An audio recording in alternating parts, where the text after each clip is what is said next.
What's up, everybody? We are back once again with another edition of Wrestling Republic's Off the Air, immediately following NXT. Can we get some new intro music, Ben? Dang it. I know you watch this, you're going to watch it tomorrow, but hear me out. Anything but that. It's just so like elevator. I can't stand it. Even the old song was way better. It's not about that, though. We had an excellent show tonight. It was Roadblock. Happy Tuesday, everyone. And you know what the best part about it being Tuesday is? We got the whole crew hanging out. Everybody's here. And I usually say, it's not Tuesday, so no. In the DMV, it is Tuesday. Get your twos up for the Tuesday night delight. Shoddy, what is good? Guess who's back? Back again. Shoddy's back. Tell a friend. I'm back, man. Sorry I missed last week. I know the good people in the comments missed me. Y'all missed my crazy takes. So let's get into it. It's Roadblock season. I'm glad to be with the gang, too. Let's get it. Absolutely. I cannot wait to get it. And before we do get it, we got to head out to Louisville because there's somebody that we should. What was it again, Driz? Good morning, afternoon, and evening. It's the guy you should believe in. Is your boy Dryzzy, double wrestling plug. You don't know what to watch. I got you. Oh, good night. Good night for wrestling. Good week for wrestling. Very good week for wrestling. Talk about it. Talk about it. Let's go. I'm stoked. I'm fired up. We're all back. Hell of a week for wrestling. Big old reunion. DCX Warlord in the comments of banger after banger after banger after banger after banger. Yes, sir. We even got unrealized thoughts with Tuesday Night Delight. He said John Morrison, question mark? No. You're incorrect there. Yeah, because he can't do the slow-mo with the fan in the hair. Brother, man, don't disrespect me like that, unrealized thoughts. Well, let's talk about a Tuesday Night Delight that I thoroughly enjoyed, which was our main event. Oh, yeah. Julia and Stephanie Valker. Oh, yeah. You want to talk about a war? This was one. Also, a bit of I don't want to call it a shock ending, but a surprising result, to say the very least. But Drizzy, you mentioned pre-show that you had a question. Yes. So I'm going to go to you out of the gates here and ask you, what is that question? Before I get into the question, I want to say that was an incredible match between Stephanie and Julia. By far, I feel like I've been watching Julia matches since Saturday, and everyone just gets better and better every time I see it. A great match. I don't think it was too much of a shock, but it was definitely two women on par, probably the best in the business. But my question, okay, historically in NXT, they do not allow double champions. It doesn't matter if it's a tag champion or something else, or North American World. Historically, they never allow double champions. Are they going to allow this now, or will what happened with Keith Lee and Adam Cole happen, where the North American title becomes vacant and there's a tournament for it? So what do we have happening here? I'm sorry, Driz. That took me a second because I had to think about that. Y'all don't have an answer, do you? I was like, I don't know. That I think I know where we can go with this. Yeah. I think we need to have a triple threat match and go with an old stipulation with 2 out of 3 falls. First fall gets the North American title. Next fall gets the NXT Women's Champion. I'm putting Julia. I'm putting Stephanie Valker. And I am putting Jordan Grace in it. Because at the end of the day, we need to keep the cards stacked upon stack. NXT has struck gold in a different way than other wrestling shows, man. Like I hate that we talk about it all the time, but like they're so stacked in this women's division. That's why it main evented tonight, right? Like we've had the We have had the most discourse about women's wrestling main eventing shows since Sunday, talking about it to what happens at Mania. But NXT shows you that's the blueprint. That's the motto for it. You create the stars that are main event stars, and then you put them in main event position. So I do think that would be the way to go with it, though. Okay, DCX Warlord said not Jada Parker, but I actually think Jada Parker. That's kind of. I think Jada Parker probably. I'm needs like, to I be actually in think that yes, because Jada Parker. I think he meant it her like not Kalani- Jada Parker, like as in like right, like I think he meant that like not Jada Parker question mark. I don't like the way know. I like the idea, and it does make sense. But I don't think that Julia's gonna be around for it, and I don't think that it would be fair for Jordan just to come in and jump line like that. Because other than Roxanne, she hasn't really had to beat anybody else. Where Jada and Kalani and Fallon probably would be the next idea. Stay with me for a sec. There was a time the NXT title was vacant, I believe. And their solution to this was a fatal 4-way Iron Man match. So why not have the North American title defended in that? Put in that, and your logical would be Kalani, Jada, Fallon, and who was? I feel like there. Did we have somebody before that may have been mixed up in this? So Would we say so with Soul? So let's add Soul to it, and then you have your 4 women. Book a match with her or Cora Jade with Chelsea Green. I like Cora Jade better. But I do believe they also just booked Soul and Chelsea Green. Yeah, she's got a match with her next week. Yeah. I mean, and it's going to be quite a situation how we do it, but we gotta give praise to the woman, the Diablo of the NXT women's division, man.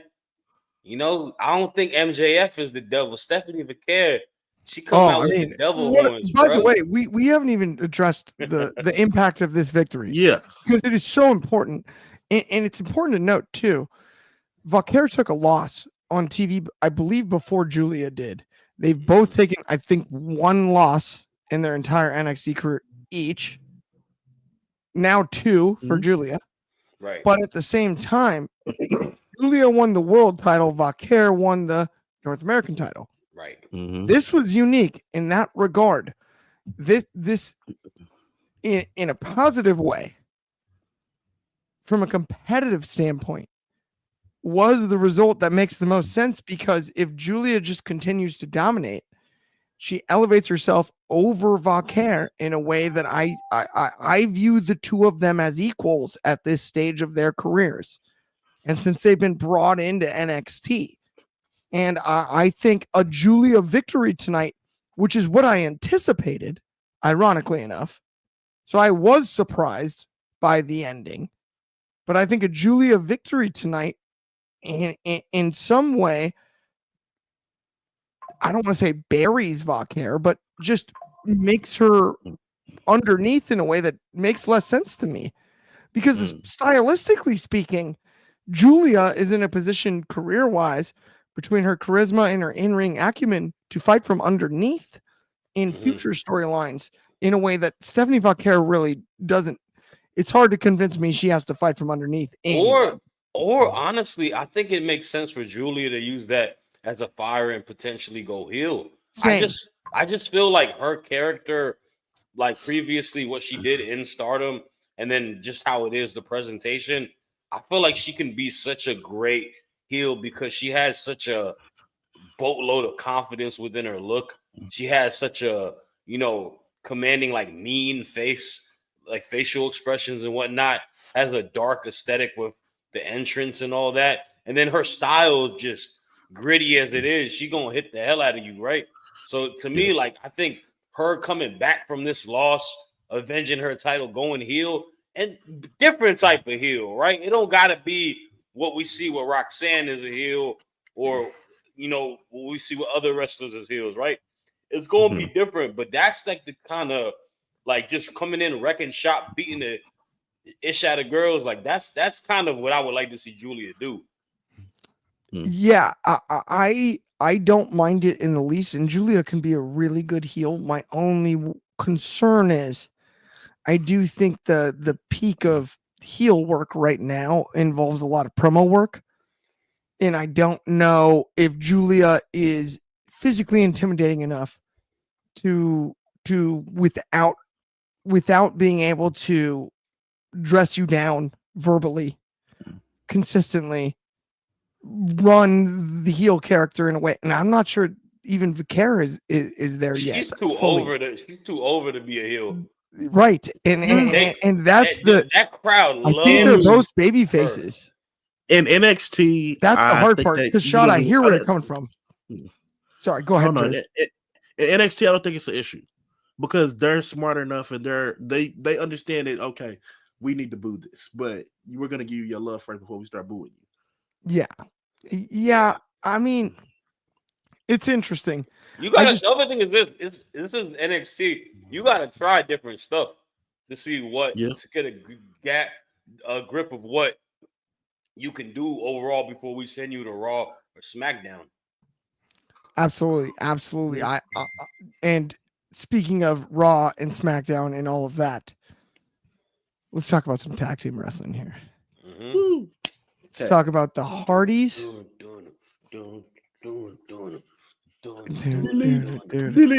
Delete.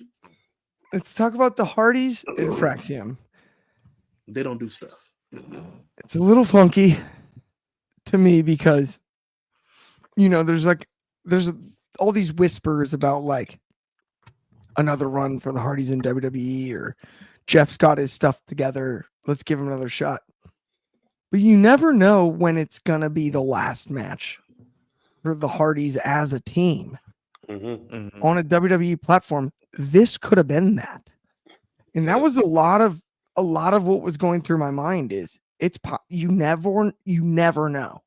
You really don't. And I'm not wishing anything ill upon anybody by saying that. I'm just, telling you what my feelings were watching it. Like, what if, like, this in New York, this is Hardy's last tag match in a WWE ring? It's possible. Like, time is of the essence, bro. It's freaky.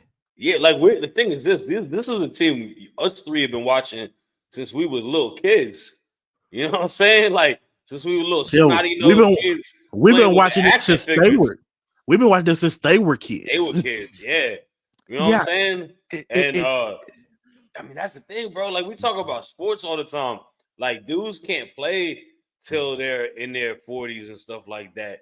Let alone it be their 50s. Like, and especially the wear and tear that the Hardys have put onto their bodies, like throughout the entirety, all the matches, all the bumps, how long they've been doing it for. Like it's one of those situations where, yeah, I agree with you. You have to take appreciation to every moment that they have. And tonight's match, man, it felt like they were looking in the mirror and they were looking at them old selves going against Fraxium. And I know it must have given them that like feel back, right? It must have given them that feel, be like, yo, we could run it with these young boys. We could run it with one of the best tag teams in pro wrestling at this time. We could run it with the best tag team wrestling in WWE at this time, from where we came from, right? Like it's one of those like feel good moments. And on the other side, man, you got Fraxium. Them young boys probably looked up to the Hardy boys. They grew up, stylistically doing stuff that they were doing. So it's one of those situations, man. I love to see it so much. And man, I can never talk bad about the Hardys, bro. Jeff and Matt have a special place in my heart, since I was a child watching pro wrestling and being able to see them do what they got to do, even if they're not at the top of what they're doing anymore, man. Even if the fact that they are, older, slower, they had a great match tonight. They got a great victory night on WWE television. It was a homecoming, man. Everybody in NYC, man, all of them people grew up watching Jeff, wanting to be Jeff Hardy out in Madison Square Garden, bro. So it was a wonderful moment. I love this match, even if it wasn't the best wrestle tag team match of all time. This joint like really hit close to my heart and made me feel very happy to see. I totally agree. Fernando Zayas too in the comments with tag team match was fire. The Hardys found the fountain of youth, no doubt about It it. was a Like good match for what it was too. Yep. it was. What more could you ask, right? And like the theater at the Garden, like an unbelievable setting, an They incredible played the place for hits. this. They They played the played hits. all the hits, like you said, And shit. Driz. Obviously, though, being a huge TNA fan, this Yes. does seem like something that on TNA TV needs to be run back again. I don't think it's over. I do not I think don't this was the end of that chapter. Like these two teams should stay in the ring because it's really, really, really good. 100%. Driz, I want to get your thoughts on that idea and the future of this rivalry. I would absolutely love to see them in a best 2 out of 3 falls match. That would be absolutely amazing. We did one in NXT. Let's go run it in TNA. In fact, I don't know if the Hardys got anything going for Sacrifice. Make this that match, and let's let that be the second one. The Fraction probably will get it, and then let's have it'll never happen. But if it can happen at Mania, the third or final match, most likely like a stand and deliver type thing, do that for the third match, just the rubber match to see who's really the best tag team. I would absolutely love that. I think it would be a great way to give Fraxium a little bit of more validation in them being the best tag team in wrestling right now because they're beating one of the best tag teams, period. And also at the same time, they're running out of people to face. The NXT tag division has been ran through, and I feel like it would take like maybe a month and they would run through TNA's tag division. When we've had this discussion on this very show, like in the last few weeks, you and I basically too, right? Like you got to build the division. The Hardys inserted new life into this, and it makes a ton of sense. We even have Bananas Epic Gaming with they should run it back. Jordan. There we go. Now we're talking. I hate you, Jordan. Don't ever comment on my and then show. Fernando with Sweat from us. There's more to come for sure. Bum ass Cardinals fan. My bad. Okay. I did want to read this one too. He said, Clark, can you read my last comment? And I would, but I'm going to read this one instead.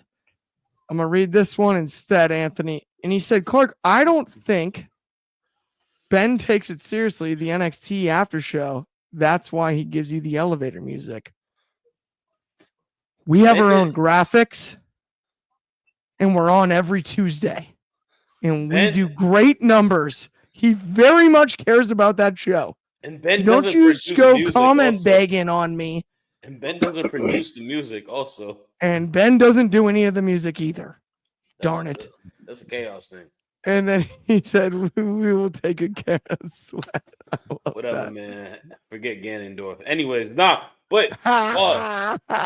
you know what I'm thinking, though, man? I'm thinking if Fraxium's time comes to a close in NXT, I would love to see them debut on Raw and get the titles off of the War Raiders.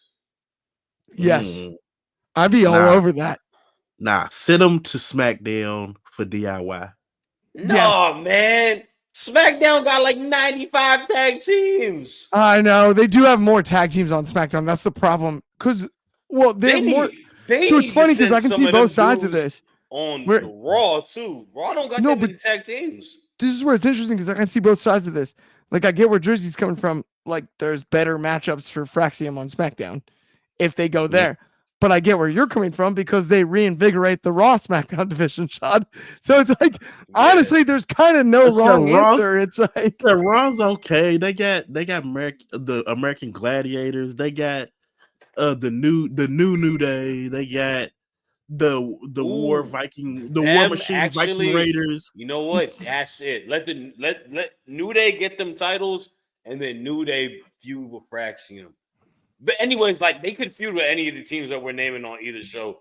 You got Bananas Epic Gaming with DIY is losing at WrestleMania. I am a Gargano guy. Yeah, I don't know what that means. He likes everybody's Gargano guy. He's a big Gargano guy. Dude, Skyline Chili's just meat sauce with cinnamon on spaghetti. I was gonna send you a reel about Skyline Chili, but I It's forgot like to. terrible mac and cheese is basically what Yeah. Skyline Chili is. It's Oh, like and salute to the mac bro. with no cheese. Salute to the bro Fernando Zayas, man, Yes. and my man is on every show. That's my guy, bro. I No, respect. Fernando is friend of the show, all time friend of the show. There's no doubt about Yeah, it. I respect, bro. All anybody that's He tuning locked in in. is the homies. There's no doubt He about was that. nah. He was on there all like on the show with me for the raw review. Now he's there, so All I got day to give you a long. special shout out on the show right now for you, dog. Monster shout out.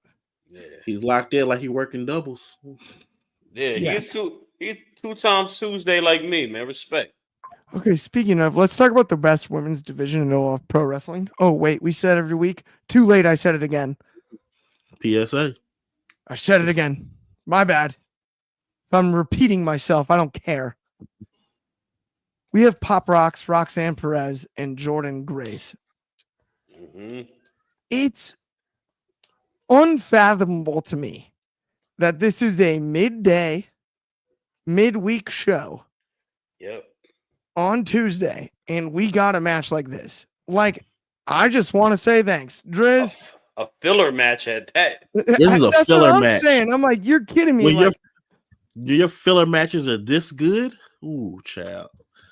Jordan and first off, Roxanne again doing what she does, having great matches, and I really felt I don't know what it is, but it felt like with this, it wasn't very.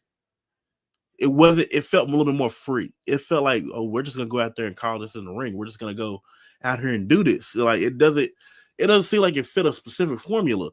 I know the first time they faced off, that kind of fit something, but this one it just felt like there's no strings attached. We're just gonna go and do whatever, and that's exactly what they did. Jordan Grace, the way that she has the ability to flip you around like you're on a roller coaster is absolutely crazy. Like I know she seems like this small little person that can't do too much, but she's throwing people 10 times her size. I promise you. She could probably bench press Moose. I don't doubt it 100%.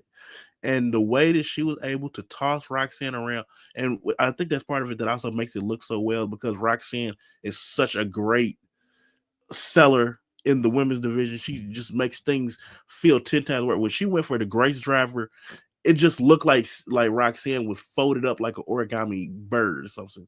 She got tossed around, and also I just cannot. We cannot say enough how good this division is. it's unbelievable. And this is the filler match, y'all. The filler. There's no belts. There's no storyline. Well, there's a storyline for it, but it's not a major one. That's how crazy this is. We've got comments even backing us up here. We've got Maria Sias with, speaking of friends of the show, by the way, monster shout to Maria, who's been on as many shows. We're just handing out monster shout outs, but fantastic few days of women's wrestling. Yes, ma'am. You are absolutely spot on. 100%. And then we even got Bananas Epic Gaming. I know you told me not to comment, Shoddy, but Roxanne is the baby goat.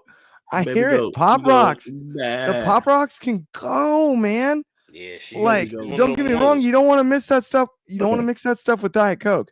Or is that Mentos? It's Mentos. That's Mentos. That's her new name. That's her new name. Baby Goat. Baby Pop Goat Rocks. Baby Goat. Pop Rocks. All day long. Shoddy. This match was off the charts, man. How about this women's division at this stage? Yeah, I mean, look, I want to just touch on something real quick because I know a lot of people complained about Jordan Grace coming into the WWE and going straight to NXT rather than going to Raw or SmackDown. If you look at it, it makes more sense for her to go to NXT for the very reason that we've been talking about. If you're a women's wrestler, you want to go to a place that has the best women's wrestling on the planet. You want to go against some of the best talent and you want to win championships there because it matters a lot. And that's why it makes sense for Jordan Grace to debut on NXT because she's going to have matches with familiar foes like Roxanne Perez that she's gone against. She's got the potential of getting a title off of which was Julia, but now Stephanie Vaquero with both of them. She can throw it down and have a random classic with a Jada Parker. Like, this is why Jordan Grace decided to come to NXT. And I don't think it, like, I don't see a reason to even question why they put her on there. She had a phenomenal showing tonight. This was a incredible match. Like, Jordan Grace is like a baby rhinoceros. She just gets low and comes through with full brute strength and just mauls and manhandles people. She's really physically just gifted. And like Drizzy was saying, the suplexes, the gut wrench, like, oh my goodness, everything about it was beautiful. Roxanne Perez, I do want to quickly say something about her too. This young lady is leaps and bounds better than anybody her age that wrestled at her age. Like, she legitimately is the prodigy for that reason. She's been a phenomenal wrestler since she was a damn near teenager to where she is now as a young woman. This is someone you have to really hone, and when you get to the main roster, book her to be how dominant she was in NXT. It's the same exact blueprint. You have these mid-card titles. Give her a belt. Let her run the course. Let her be a workhorse. She has all the tools to do it. And I only see like big shit happening for her when she gets on the Raw. Nothing but good things. Yep. Nothing but good things. I couldn't agree more. A Monday Night Roxanne is coming up next too. Speaking of things of trademark, our good friend Bananas Epic Gaming is trademarking that LOL. I love that. Don't get me wrong. I just got off the horn with the trademark office. I'm getting a little screwed around on my old one, undefeated, never lost, but that's neither here nor there. Let's talk about a match I wanted to talk about all night because y'all grew up in the same era I did, and there was one baseball video game that stood above the rest, and that is 1997 Ken Griffey Jr. Slugfest. And that is exactly what we got in this puppy.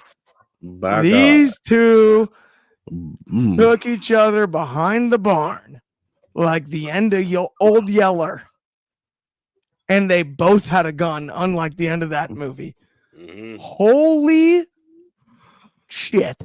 This was like watching them Kimbo What Slice, in the wide Kimbo world Slice of YouTube sports did I videos, just man. witness? These two men are large human beings. They're two people that you walk to a bar and you notice. You avoid causing trouble with where they're standing.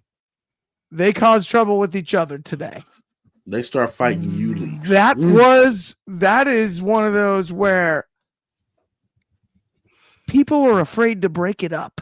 Yeah. If it happens organically. People are in fear of getting involved. A fight can last longer when that happens. And this was that. Now this is the closest you'll get to a wrestling version of Godzilla versus Kong, bro. No, like this is really Clash of the Titans. I was about to say, I'm like, we were lucky enough to see, like, Foreman, Ali. We were lucky enough to see that. We were also lucky enough to see Tyson, Lennox Lewis. This is Tyson Foreman. This is the two scary ones. These are the two boogeymen. These are the two that could just end you at any moment against each other. Yeah. Like that's hard to quantify. It's hard to quantify how two dudes this size, this athletic, Obafemi and Moose, if you haven't picked up what we're talking about here. Obafemi and Moose, it's hard to quantify two men of this size being that athletic, being that good. I mean, so last week we said, talk to me, Driz. Last week we talked about how people forget how good Moose is. Take away all the personal feelings that people have about Moose and everything. Everybody literally, it all goes out the window once he gets in the ring. Nobody, like, you rarely hear anybody say anything about his in-ring ability. He has always still been one of the best in the ring One of the best big men in wrestling today. I'll go as far as that. He's top 5 dead or alive, and he's not 5. A very good big man, and for him to be manhandled the way that Obafemi manhandled him is unheard of. And for Moose to sit there and toss Obafemi around like he's a cruiserweight is even more unheard of. I don't think I've ever seen Obafemi taken off his feet this many times in my life since of watching Obafemi matches. These past 2 years, we have not seen him off his feet like he was tonight. This was truly a test for Obafemi to see if he can really hang with any big man in the business, and he passed with flying colors. At the exact same time, this was a test for Moose. Yes. That he could definitely swim in WWE waters should he ever decide that he wants to do it. I agree 100%. We've also got Bobby Batito's got his twos up for Shoddy, of course. But then the match lived up to the hype way better than advertised. Couldn't agree more. Absolutely. Absolutely. Maria Zayas with Clash of the Titans. Yes. And it was awesome to see Moose in the ring against Obafemi from Bobby. And then we also have Maria with Moose is the most underrated big man in the game. I mean, I think they're both underrated. I think you broke it down there perfectly, Driz. Because here's the thing. You know, we watched the UFC this weekend, right? Yeah. Too, on Saturday. And we saw the highlights. We're fans of combat sports, period, right? How did two men of this size make this look like a flyweight fight at certain moments? Mm-hmm. People of that size should not move that quickly. That's dangerous. In a positive way from a storytelling standpoint. Like you don't get two guys that are this gifted athletically in the ring week in and week out ever. Right. And not only did they deliver upon that, they delivered upon that in a way where it didn't feel unsafe. Nobody's complaining about that. Nobody's saying like anybody. They delivered over the top on it. And I was stunned by it. It definitely did not seem like a regular NXT weekly match. This looked like a takeover pay-per-view match. Yeah, PLE match. Yeah. Like, right? It's crazy. Yeah. It was off the charts. Shoddy, I got to get your thoughts on it. I mean, man, you got Oba. Dude, is there a person on this entire roster, including the main roster, with a brighter future than Obafemi? Sincerely, in WWE.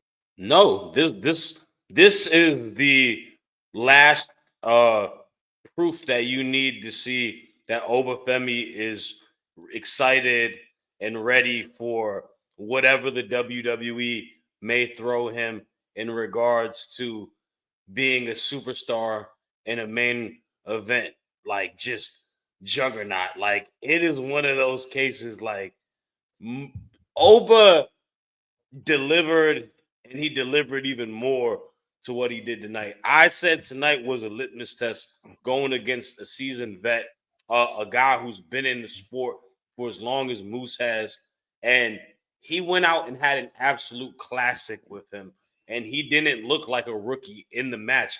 He looked like he was supposed to be there. He looks like he has wrestled as long as Moose has wrestled, and that's the beauty of it. The guy hasn't been wrestling for that long, and he's picked it up this well, and he's doing it at an exceptional level. Obafemi is going to be main eventing WrestleManias. Obafemi is going to be double champion on the main roster at some point. This guy's future is beyond whatever it may be. One last thing, though. Moose, I will say, I'm not the biggest fan of him, right? But I do respect him as a wrestler and as a talent. And it is great to see the man get an opportunity to wrestle on WWE because this is something that a lot of wrestling fans have wished to see. And I thought he had an exceptional showing. And like Dryzzy said, he could definitely, if he ever wanted to come to the E, I don't see any issues with him struggling over there. He'll fit like a glove. I hear you, man. And I mean, look, I think both are so talented. But when it comes to the Obafemi part of this equation, like, and I love what you said about he's going to main event WrestleManias. I'm like, we have to figure this out soon, because I want to take advantage of the fact that somebody this talented is in the industry of pro wrestling. Bro, that's my opinion on Obafemi. Like, he's that dang good. You know what the scary thing is this? Like, we look at all the stars that are in the main event picture now, like Roman Reigns, like John Cena. Their first couple years weren't hits, right? They had a lot of learning curves. They struggled within gimmicks, struggled within matches. Batista the same way.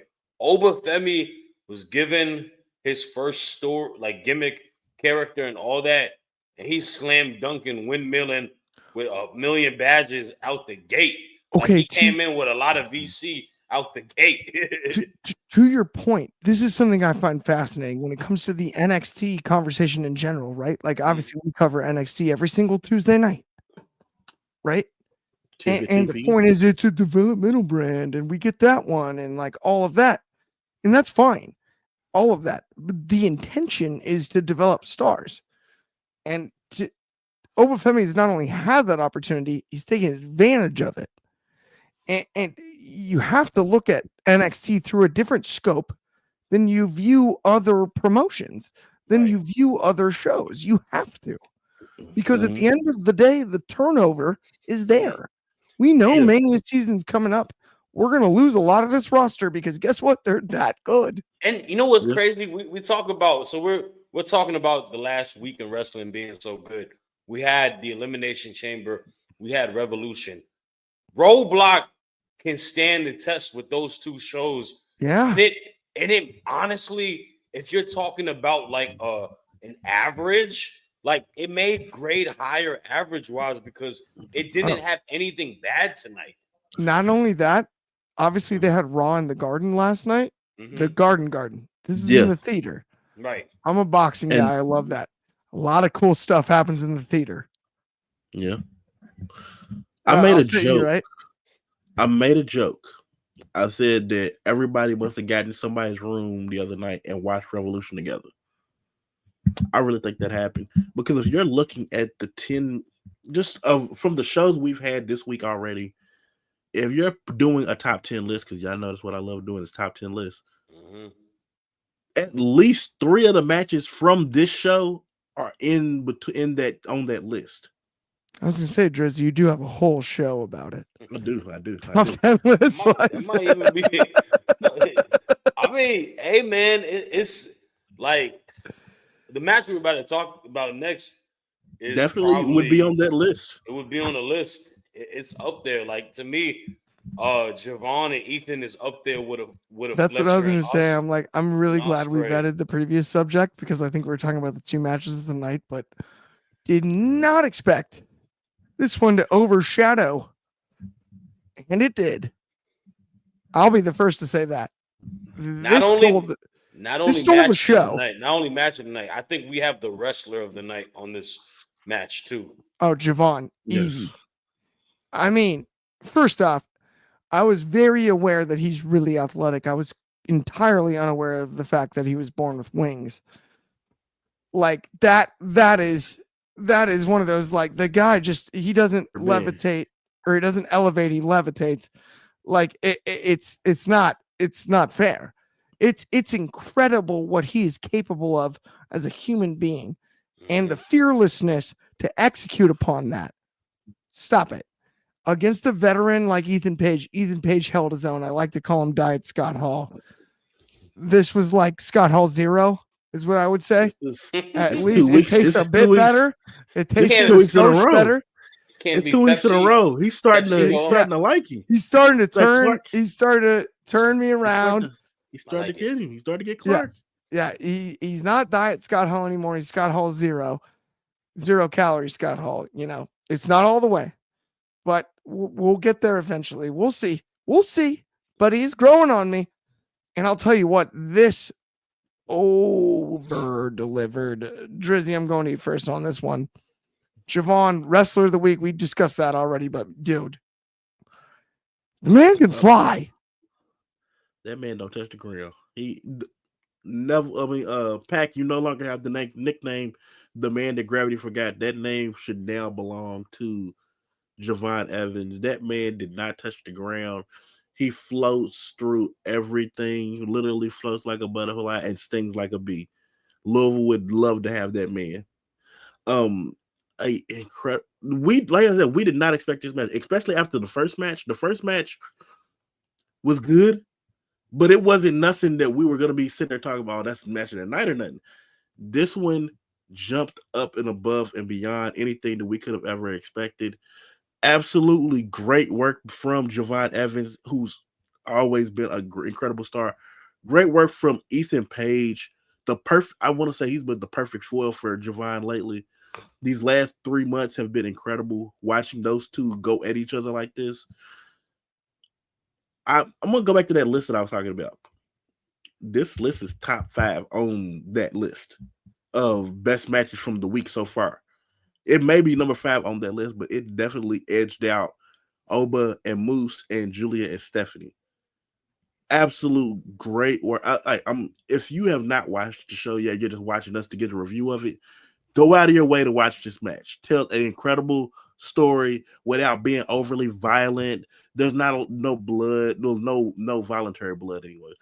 It was a really good storytelling blow off feud match. This is how you end a feud. Yes, bro, and it's funny because like if we're counting Sunday, I was at Revolution. I think that's the only competition. We didn't see anything last night, Monday night, that competed with this. We didn't see anything tonight that competed with this in a way that there's an argument to be made that this was not match of the night, in my eyes, right? At least. And then on top of that, Javon Evans kind of, I almost want to say reestablished himself, which is wild. The kid's what, 19?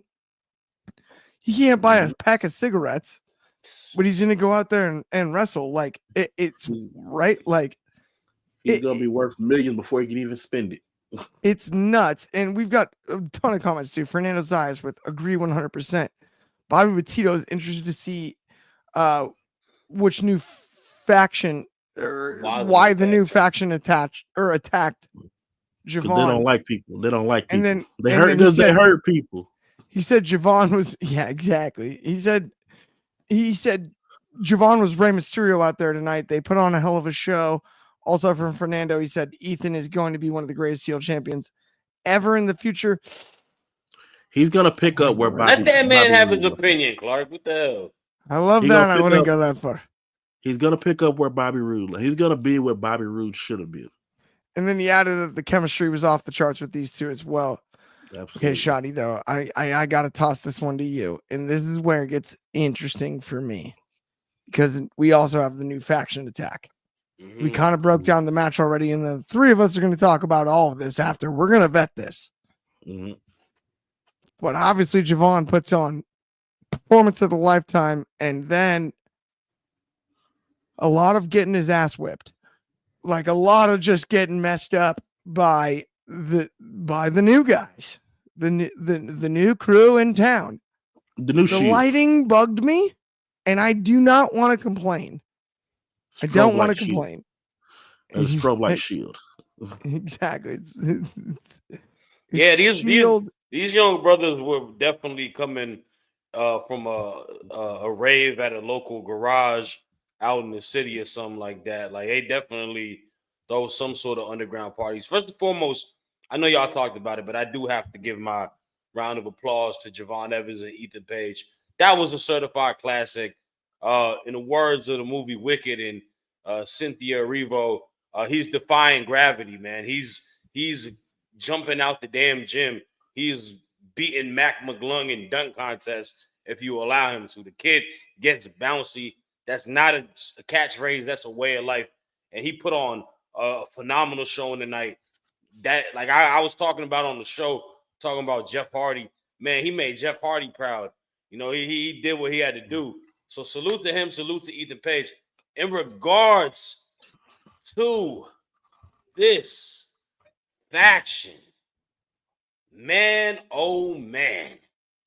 I bought stock into them when they jumped and they created whatever they needed to do. I'm getting a little worried. I'm not gonna lie to you because I see what they do. They come out with the lights and they come out with the Scully skeleton masks and they wreak havoc and they hit this nice 4-man power bomb. But I don't know too much about them yet. We haven't really gotten a backstory with them, right? Who's the ringleader? Why are they here? What is their reasoning in attacking all these people? I'm not selling my stock, and I'm not saying this is bad, but I'm wondering what is the point of it, and what are we going to lead to it or whatnot? NXT at the moment is super heavy into these 4-man factions, right? These 4-people factions, and it is a lot of faction war. I'm getting nervous that are we aligning too many people together, or we don't have enough individuals to kind of go against each other or whatnot. I'm in the same exact place emotionally about this. Dang it. I bought stock early too. I really like the initial. I like the initial thing. I like all that. I'm like, but why are they doing the lights? And I really like the power bomb. It's a little bit like a spirit bomb, if you remember the Spirit Squad. Yes. Let's not do that. Which is a little. That's tough. That was tough for me to not witness.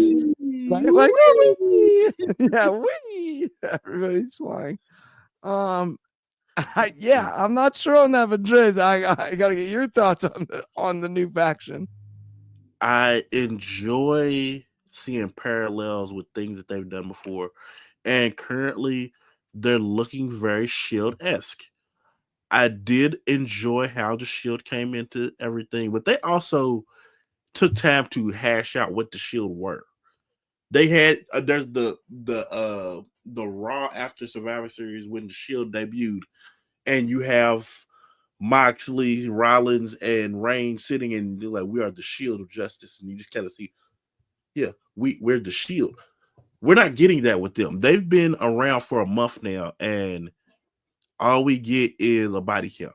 They've beat up Obafemi, they've beat up Fraxium, they've beat up Mr. Stone, and now they've beaten Javon Evans. But right. I'm gonna need them to give us. Somebody's gonna have to start talking. Dion, Saquon, one of them are gonna have to start talking, and I'm gonna need a mission statement. A mission statement, an objective. Hell, we just want to beat people. We want to hurt people. Something. Just give me something. Yes. Even Bobby Tito said it right here. We haven't got a promo.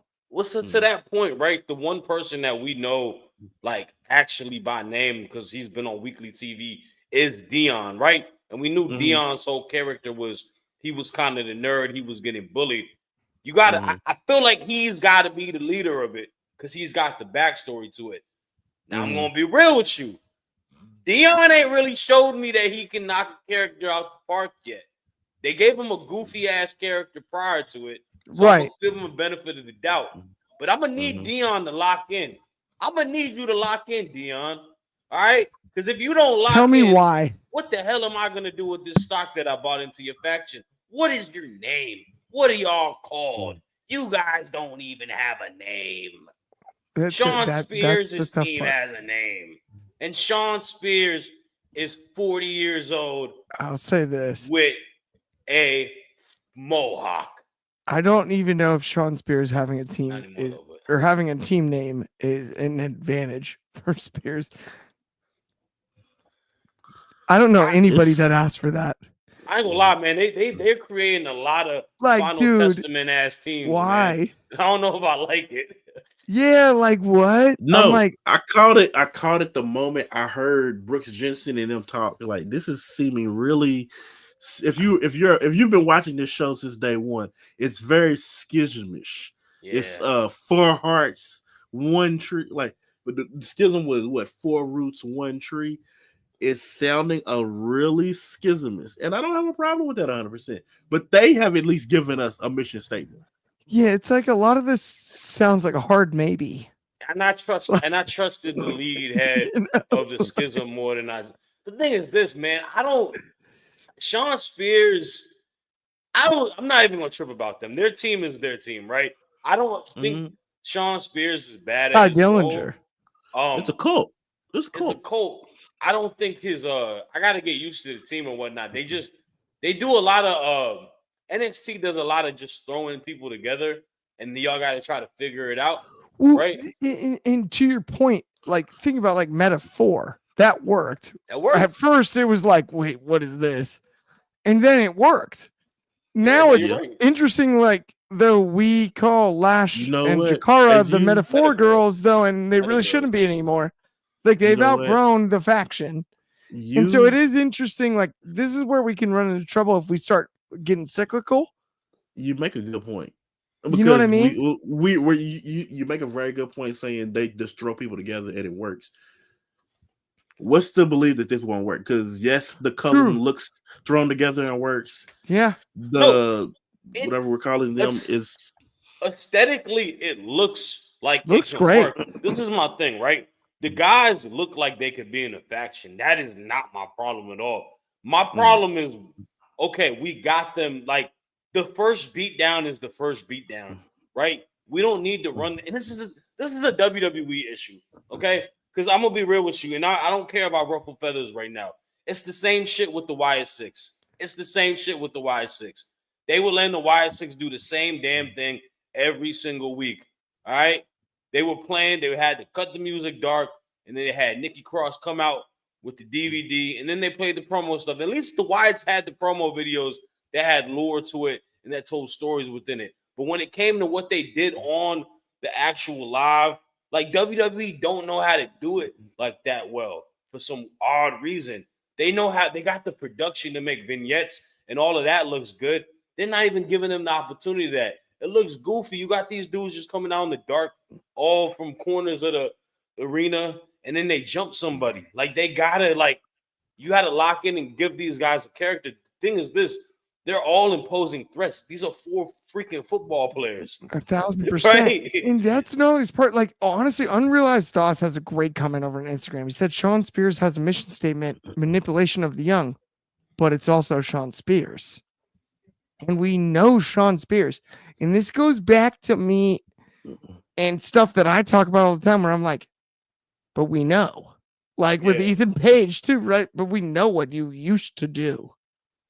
And like what it looked like. I hate that affects.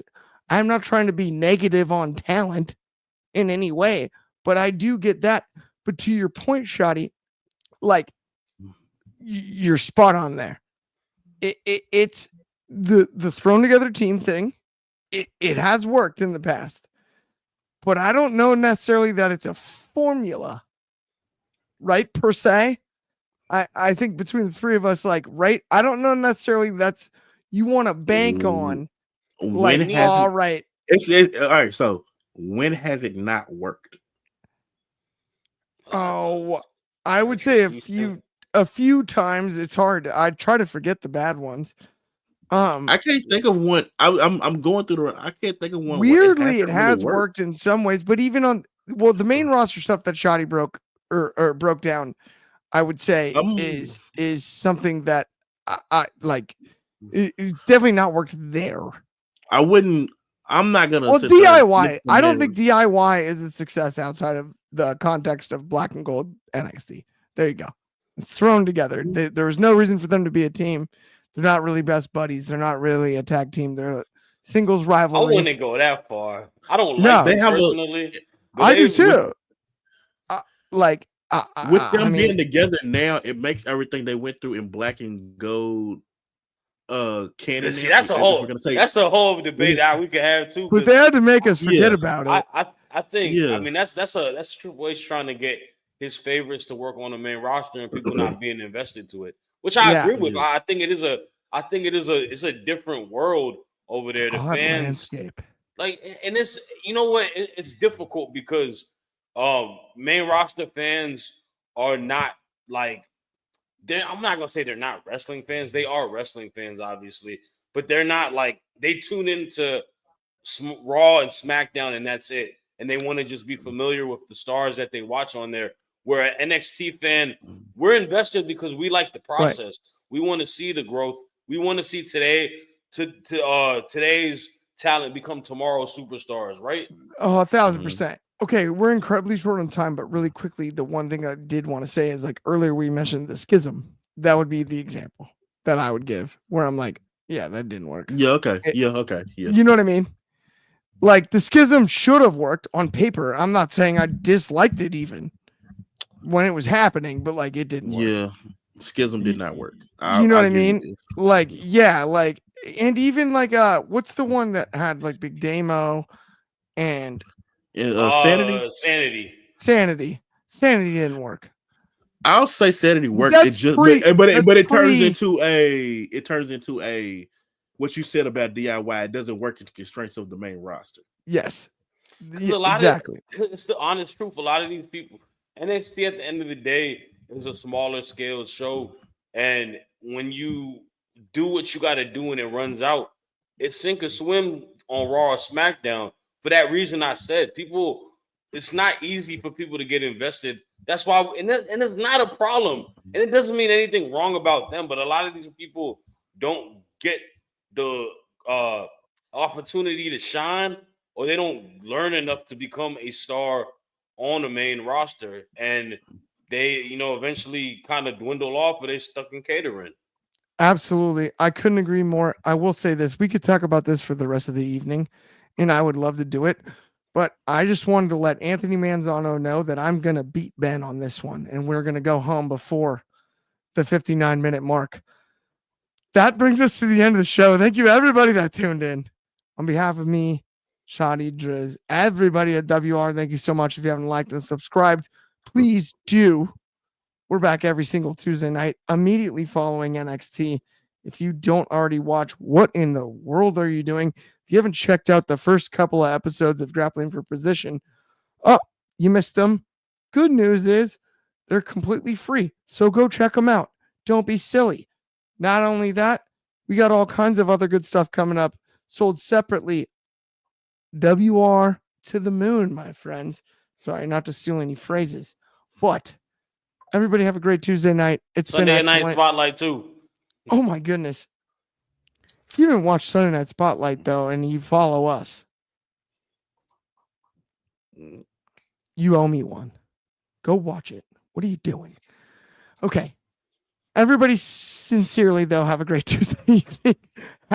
Happy March. Rock Jayhawk. Talk to you soon.